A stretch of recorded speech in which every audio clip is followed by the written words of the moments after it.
going to take the North and never give it back. So that's a good pick. You get the corner. I got to go bold, right? I got to go bold for this. Yeah, she's got some nice long Welcome back to the Unbearable Sports Podcast. I'm your host, Brad Barron. Make sure to like and subscribe out there on YouTube like you always do. And also rate the show 5 stars everywhere you get your podcast. And just a reminder, rate 5 stars out on Apple Podcasts. And tomorrow, since we are celebrating the end of the draft tomorrow with our draft grades, I will announce who wins the whatever jersey they really want, actually. Because before it was Darnell Wright, because we wanted to get to 58 5-star reviews.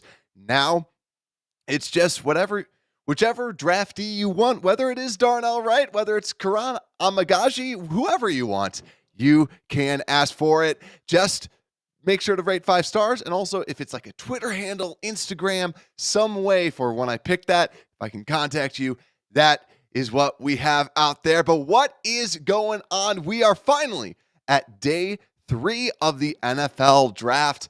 Last day, Bears have one pick, 122. We're going to be breaking down the remaining needs with one draft pick. Are they going to trade back? Also, who are the best players available? And also, Ryan Poles said yesterday he felt like there was still a good amount of gold players, as he calls them, on the draft board that he would be willing to trade future draft capital in order to trade up for. So very, very interesting words out of him. And a lot of it is because we have not gone with a defensive lineman yet. And I know that bugs some of us, but this is the NFL draft, and I do like that they went best player available. And we learned more about Karan Amagaji yesterday, too, as to why the Bears went with him as well. And the more that we look, the more that I like him as a person and as a player. So also, Julian, what is good, my friend? Saying like the draft guy. Thank you so much. It's really cool to just kind of throw that all together. And good morning, Bears junkie, as well. So let's first go through some of the remaining needs. And I'm pretty sure we all know the number one need that the Bears have right now. And yeah, like we said too, like what Julian called out, draft guide, lots and lots of content in there. So make sure to check that out. We have all sorts of different pieces out there. We have the top 30 visits that they've been on. And yet again, 3 out of the 3 players that the Bears have drafted have all gone on top 30 visits or just visits to the Chicago Bears. And some of them are locals and other things like that. But let's look at the just draft needs and offense. We should be good. Now there is 2 spots, or I'd say 2.5 spots that we do still have quote unquote holes on. One is backup tight end because you have 2 tight ends and you have 3 on the active roster with Stephen Carlson being the 3rd. You could look to draft someone there, or you could just address that with signing Mercedes Lewis or UDFA, anything like that. And center, right now, Ryan Bates still listed from our lads and a lot of other spots as the starting center for the Bears with Coleman Shelton as the backup. It's weird seeing Ryan Bates because he's a guard, but that's the way it is right now until we get into training camp, until we get into mini camps and see what's going on. But center could potentially be another area to look at. But let's go to the actual spot that has not been addressed. The defense, the defensive line. I don't even have to say anything about this. We know we need defensive linemen, defensive ends, and we said this yesterday too. There are free agents that they can add at defensive end. But man, I want a defensive end. I want a defensive tackle. I want to bolster this defensive line group. And also just a friendly reminder as well, 4th round picks don't instantly start like crazy. Day 3 picks, you're lucky if they are contributors, and if they are starters, you got an absolute steal. So let's be realistic with this too. A lot of these are depth players, but that leads us to another spot too, the defensive backfield.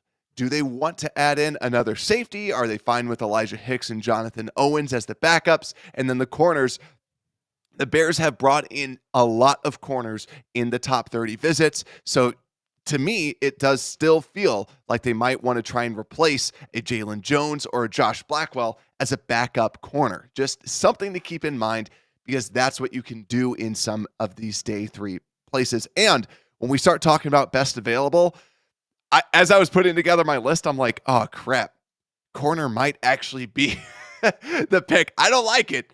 I don't like it as much as the other guy, but we'll go through some of these players. But let's first talk about the trade back scenarios. I said this before. I said this yesterday. Ryan Poles loves trading his day 3 picks. It's kind of just what he does. So I fully expect him to trade out of 122 unless he sees someone that is like, listen, I got to get this guy. This is way too crazy that he's dropping, because some of the people we'll be discussing are actually that level of players that when he talks about gold, when he talks about players that have like a day 2 grade on that are dropping all the way into day 3, there's a lot of those still out there. This is what the NFL draft does. People that we don't expect to drop. And people that we don't expect to go high.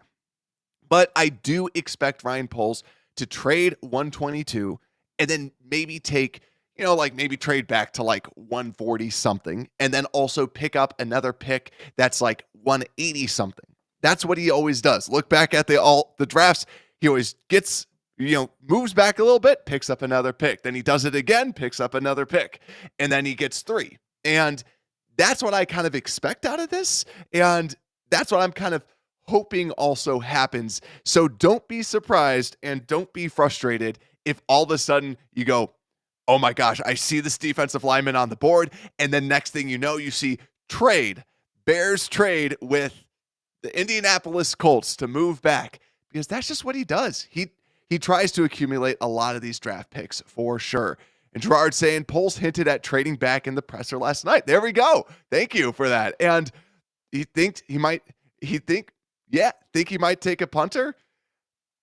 I know that they aren't happy with Trenton Gill, and that is a good point. And I honestly also love the idea of drafting punters like in the 7th, because, and I said this when the Bears drafted Trenton Gill, that is literally the best way to like lowball your punter with money. And I don't want to invest in the punter position from a cap space perspective. So I wouldn't mind that, because supposedly this punter coming out is absolutely crazy and absolutely great. So that could be awesome. Now, my Bears fandom in me also goes, he is the placeholder. And since he's holding, it's like absolutely nuts and absurd. But when he held the ball for Cairo Santos is amazing. Do you really want to mess that up? But to me, it's like, we'll see. If they can trade back and get that, I'd like that. So let's see what's out there. Josh Stone, what's good, my friend? Saying Torrey Taylor is a stud. Julian Sanchez, the Australian boot. And Big a Chill saying, bro, he's trading back into the draft. Dorless is a monster, and so is Kamara. So let's get into this, though. So will he trade back? Most likely. That's what I'm feeling. He loves to do that. But let's go over to the defensive line and start breaking this down, because we need to talk about who's even available at the defensive line spot. And Big has already talked about this with Dorless, Kamara, like in that comment. Let's look at this, because who's the best available? Let's first go to defensive tackles. Now, Dorless out of Oregon, he's been someone that we've been talking about a lot.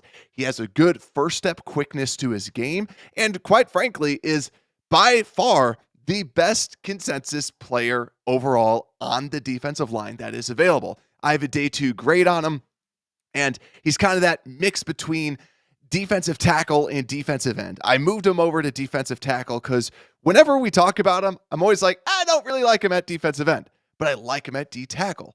I think he ends up playing more of that 3 technique for us. And I think that is more of his natural position because of his first step quickness. Like at defensive end, he's an okay defensive end. He's a solid defensive end. But when he plays D tackle, he's explosive. He's fiery off the ball. I like him at that position. But also, I think he also gives you flexibility with what can you get. And Dorless, I think they'll probably say, okay, can we sign a defensive end free agent? Can we sign a D tackle free agent? D tackles free agents, we've talked about this. There's no one that you know of. We could play the game. Are they a defensive tackle free agent, or are they just some random name that I created? Because there's really no one out there, but defensive ends, there are.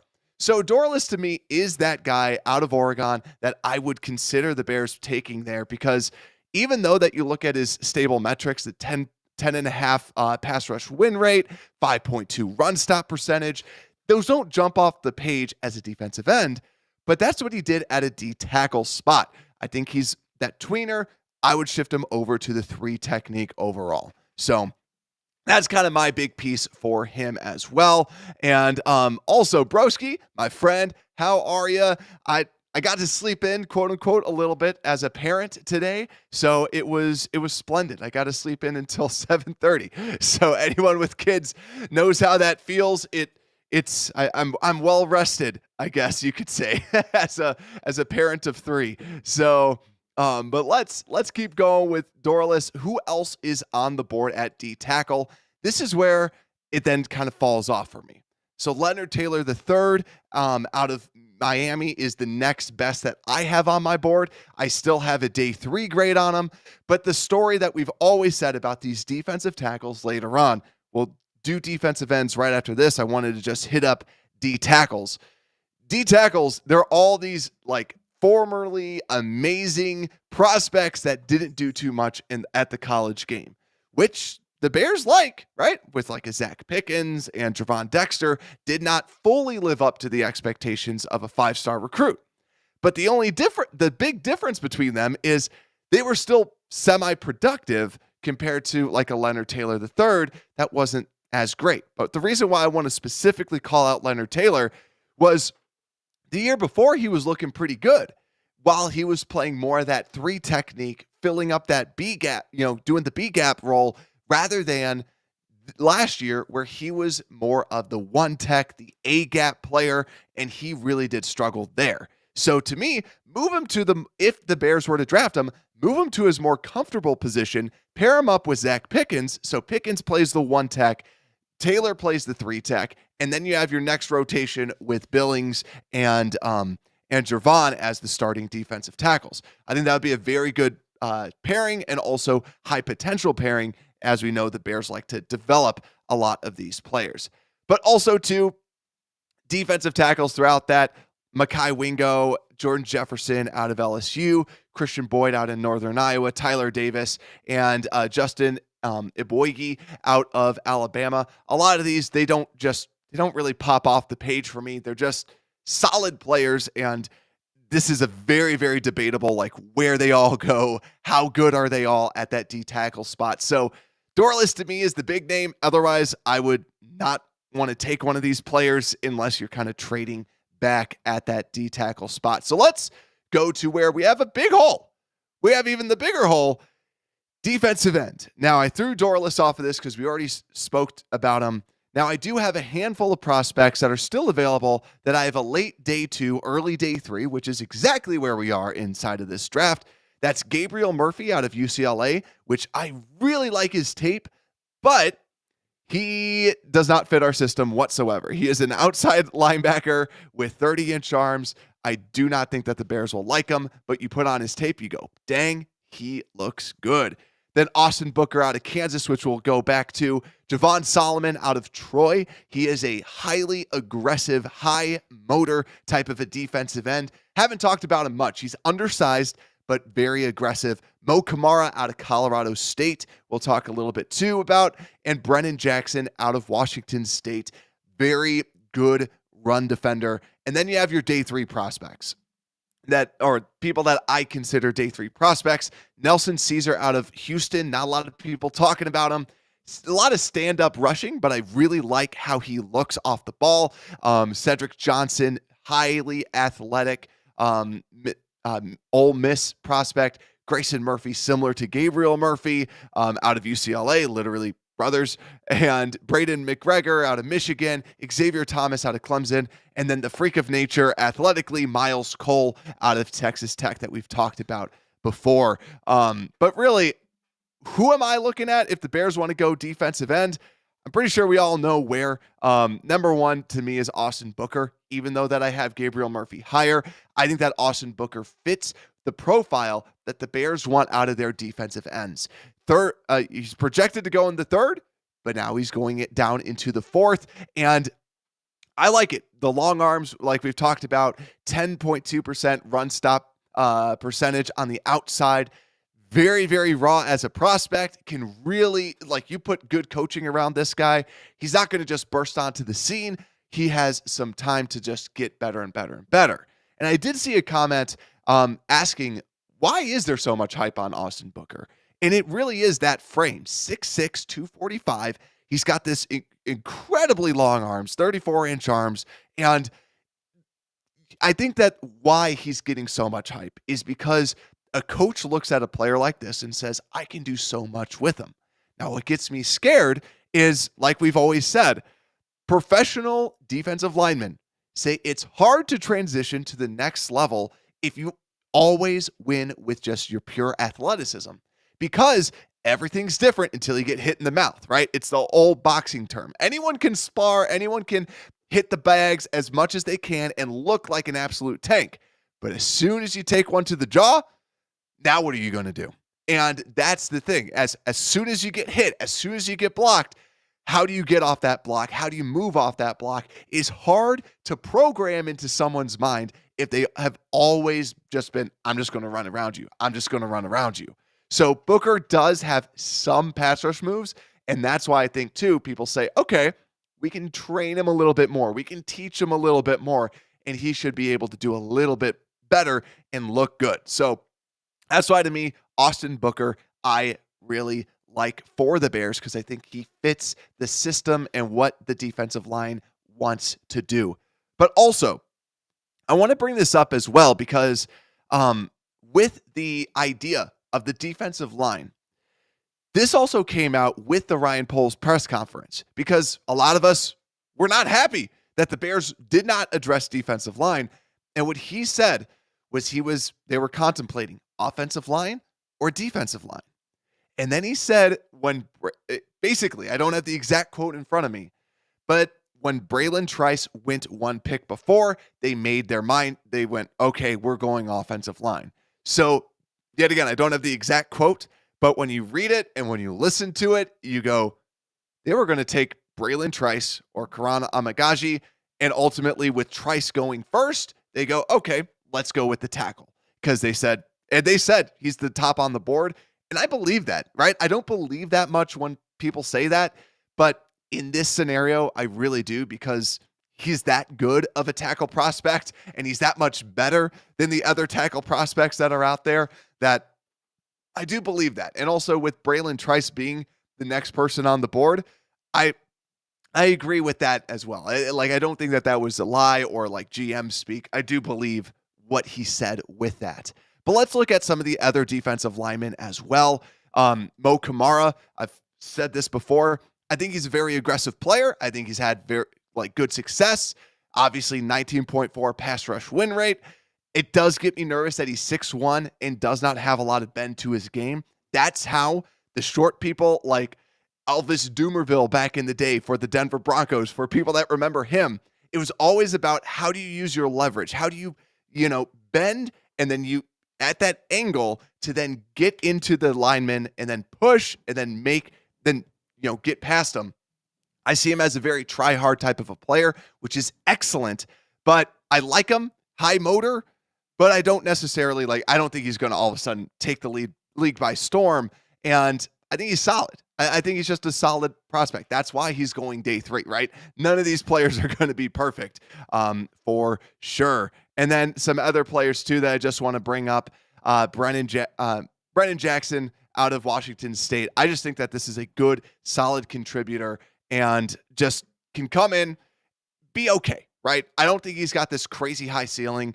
I wouldn't love the pick, but I wouldn't hate the pick if he's the pick. But yet again, this is where I think the importance of trading back, because how many people are kind of that upper echelon type of a player overall. So let's go through some comments out here. I'm going to just throw the big board out there just so that we can at least see. And I'm going to move myself over here just so if anyone joins and I'm just kind of throwing up comments that people don't go, what happened to the stream?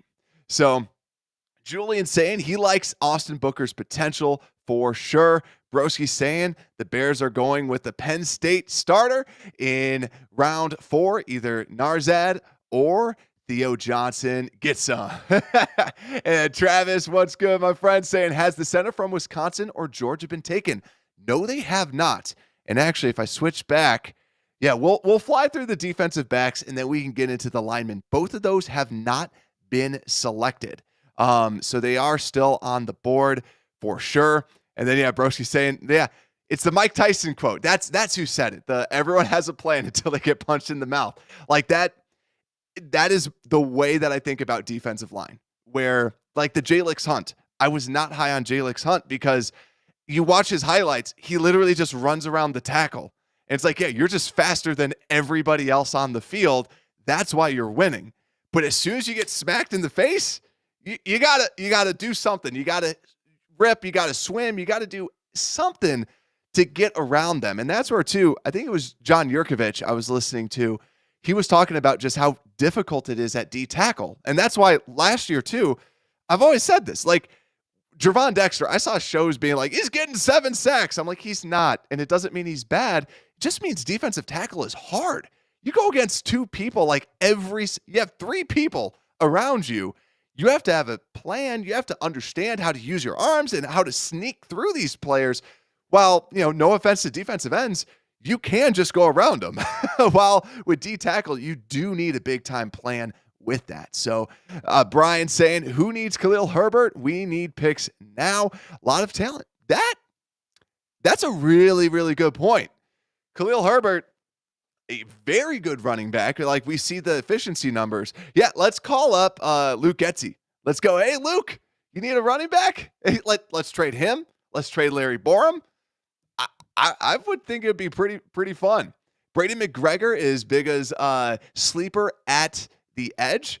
I've seen a lot of people super high on McGregor, and watching some of his tape, it was like one of those where I wish I would have watched a little bit more out of him. Out of Michigan, I haven't seen a whole bunch of. I've watched a handful of his tape, but he is definitely a sleeper. I really like that. Skokes, what's good, my friend? Oh, my camera is off. Is my camera off for everyone else, or is it back on?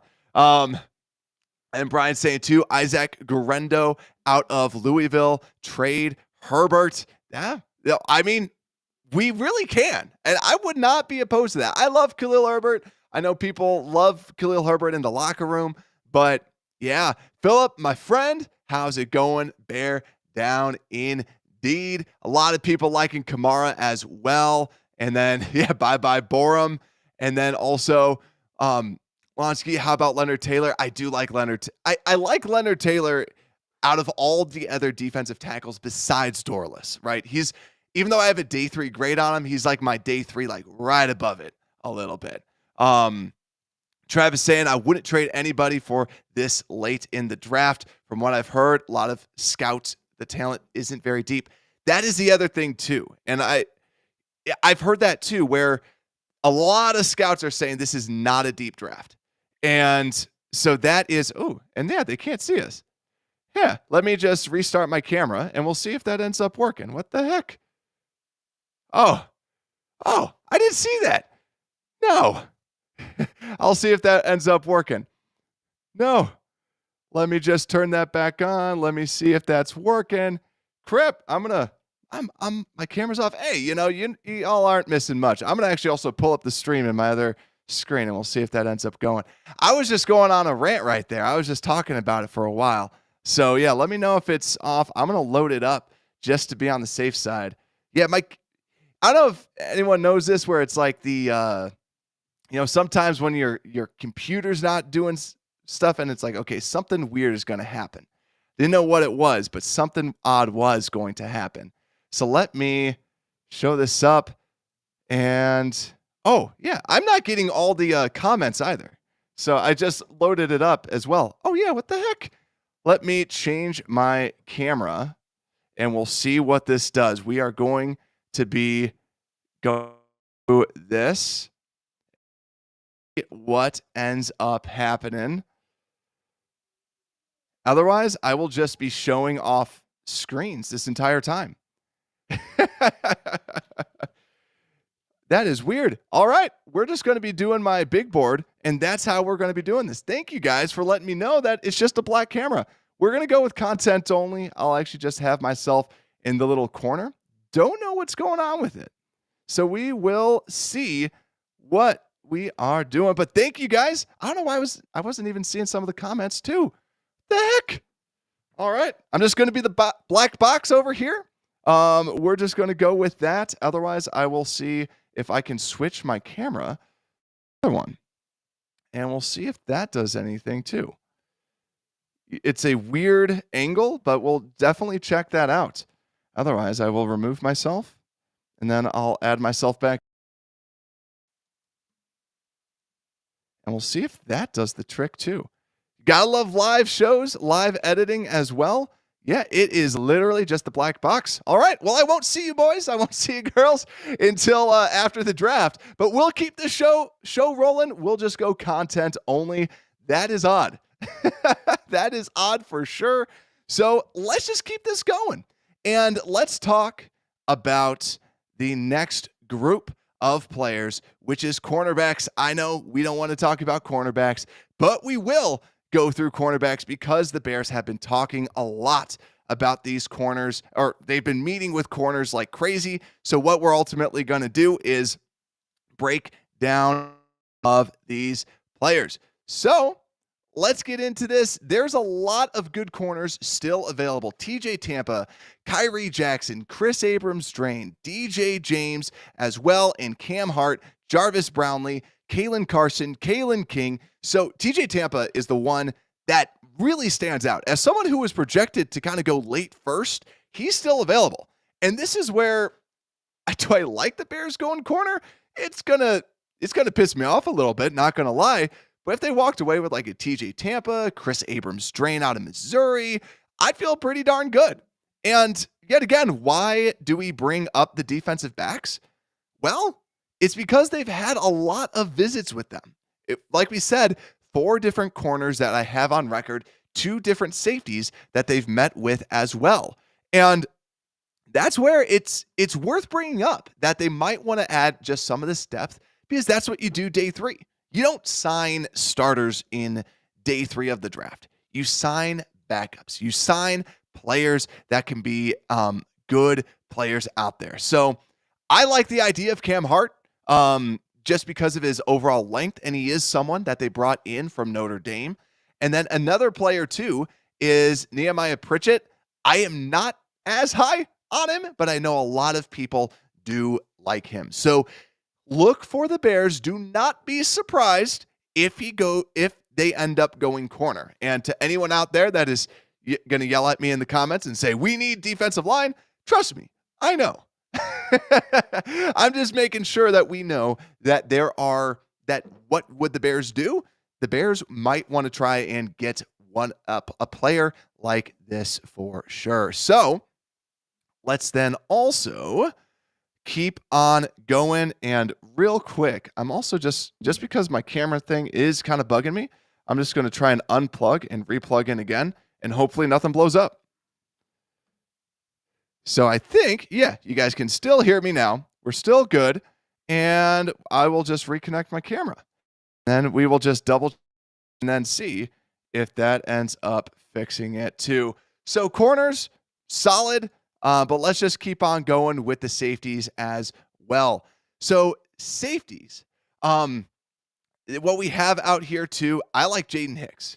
Jaden to me is out of Washington State. I like him. I have a day 2 grade on him. And then obviously we have the other safeties that I've kind of called out as sleepers, Dadrian Taylor-Demerson out of Texas Tech and Ketan Oladapo out of Oregon State. Both of those players, very good safeties, very good players that you can get obviously in day 3. So people to definitely look out for. But yeah, Jaden Hicks, good players, and my camera's still not there. So I'm just going to go hide my camera again. I need to have like a little emoji or something like that for my camera overall.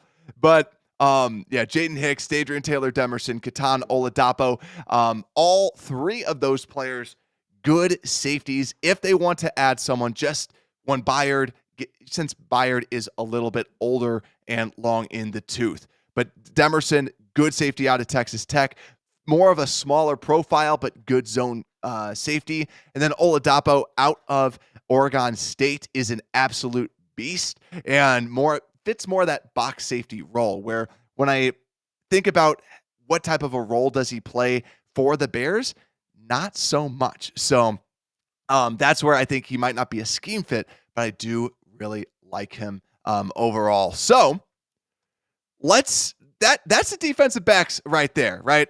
I wanted to kind of just fly through some of them, but let's just continue to go through and let's talk about the tight ends.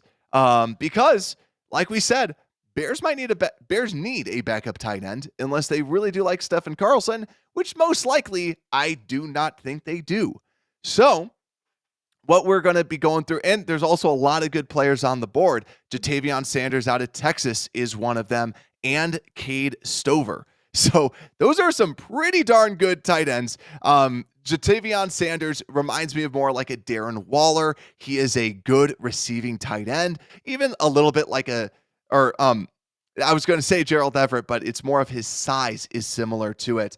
So if you want a good tight end that can develop, I like it. And if the Bears trade back, you can get some of these really good tight ends that are on the board. And Cade Stover is a good Y tight end that can play the inline position. I like the idea of a Cade Stover that, yet again, is dropping out of Ohio State, 6'4", 247. He can block, he can catch, he can do it all.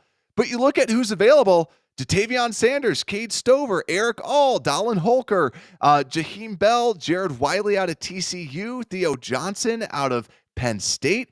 There's a lot of good tight ends. But yet again, that's where if you trade back, you can then get some of that depth. But like what was previously stated, you might not want to trade too far back into like the 7th and other rounds like that.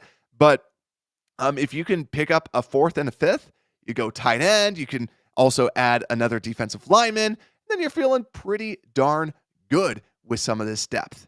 So tight ends, though, like we said, pretty darn good players that are available out there. But let's go to the last position of need. I see a lot of conversations out there in the chat about centers. Let's talk about centers, because this is where I know a lot of us with the offensive line, it's that question: who is going to be our center? Who's going to be starting at that position?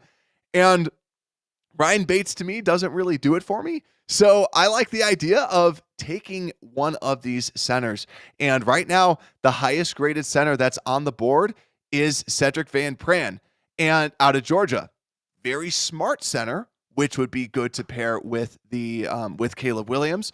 But as I know you all have said in the chat before, the Bears have said that, hey, we probably don't want to put a starting center or a rookie center with a starting rookie quarterback. So at least like adding someone, I don't mind that. But yet again, you only have so many needs. But if someone's on the board, take the best player available for sure. You can still do that, and it's day 3. So you're really just be in the business of drafting good players. The other player that we've talked about ad nauseum is also Hunter Narzad, center out of Penn State. He's played tackle, he's played guard. Bears love their flexibility at the interior of the offensive line. And what I like about this selection too is he can compete at center, but then he could also potentially be a guard and be inside of this rotation where if he doesn't beat out a Ryan Bates or a Coleman Shelton for that starting center position, he can at least give you some good, solid depth to the team.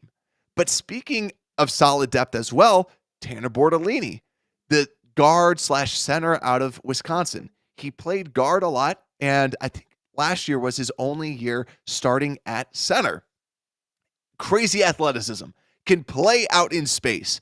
The question I do have, he gets over his skis when he blocks, and you guys can't see me. I'm pushing over my feet right now, but That's what Bortolini does, is he goes over his skis, he goes over his feet, and he blocks a little bit too aggressively. But I think that's where it's a good coaching opportunity, because yet again, the size that he has is not coachable.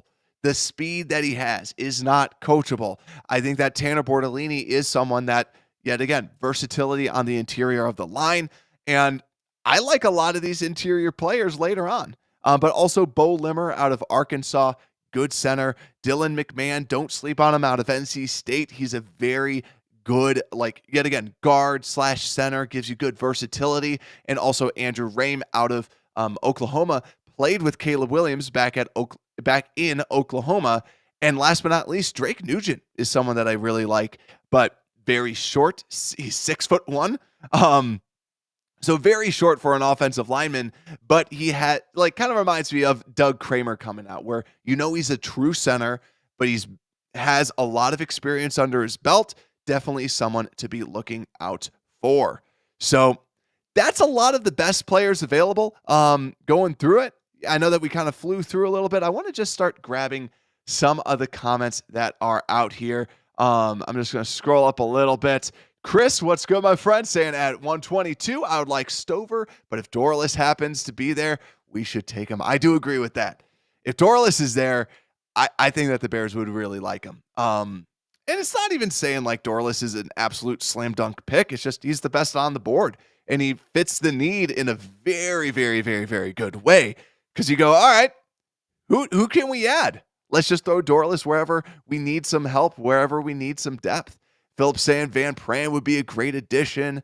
Agreed. Fendi, what's good? Saying would love to get Tanner Bortolini. Yeah, it would be awesome. And then Broski saying the Texans started a rookie, CJ Stroud with a rookie, Scruggs last season, and won the division. That's a good point. Very, very, very good point. Wally agrees with that as well. Got some nice during the third round of the draft to keep me interested. And then also Keith saying too, agree, they'll have a few extra players this year. Will be a workout to see who else we need with the new players. Hand pink waving. All right. So that about does it for the best available for day 3. Sorry, y'all, we're seeing just a giant black box, right? I'll be waving to you guys here. I'll switch over to the other screen. It's just going to be a giant black box, but I'm here. I'm waving at you guys. But yeah, thank you guys so much though for all the support as we've been going through the draft. So thank you all so much. Hopefully you guys can see me later today. I'll get the camera situation figured out. On my stream, it shows that I'm showing up, but then on the other stream, it doesn't. I don't know why I'm pointing anymore, because it's clearly you're just all seeing a black box. But y'all, thank you so much. With that, Unbearable Sports Podcast, we are out.